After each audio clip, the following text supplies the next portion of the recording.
So how do we choose the right type of insulation for our homes? Surprise, you're going to need more than one. There's different applications for different types.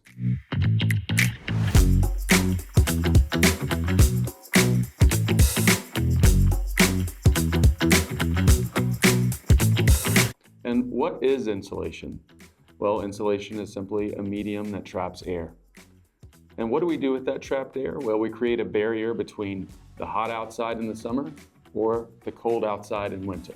Types of insulation we use include closed cell and open cell foam, rockwool for fire retardant areas, fiberglass bats for sound attenuation, and in the past we used cellulose or minced fiberglass, which was packed into the walls.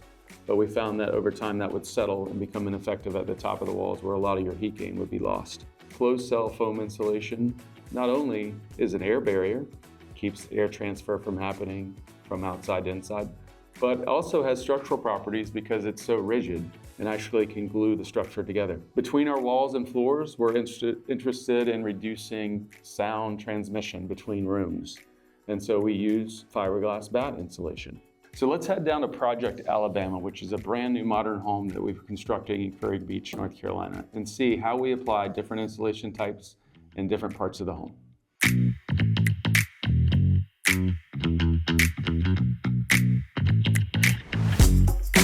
So when we're talking about insulation, the terminology that's used is your R value, which is your resistance to heat. For every home, there are different reasons why we use different insulation types. In this home, for example, on the walls and the ceilings, on the regular heated space, we use open cell foam. And there's a 2x6 exterior wall, but our real heat loss is in the roof. And we have 2x12 framing up above, and you can see we've got about 6 to 8 inches of foam. And our R value will be in the 40 to 50 range there. Physically, open cell insulation, when you approach it on the wall and you touch it, you can pretty much put your finger into it.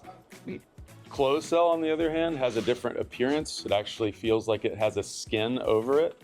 And if you try to push into it, you really can't. From like a quality standpoint, I would always want to do closed cell. From a financial standpoint and your return on investment, a lot of times we do a hybrid between open cell, closed cell, and then bat insulation for our sound attenuation between walls and floors. I like to build houses on monolithic slab foundations or raised slab foundations because we're in a cooling climate where the air conditioning is on more than the heat, and the thermal mass of this slab helps us with regulating that. And it works in tandem with our insulation package to keep not only the house comfortable, but also lower our energy costs. Thanks so much for watching. If you want more information on building technology for luxury homes in coastal North Carolina, please like and subscribe.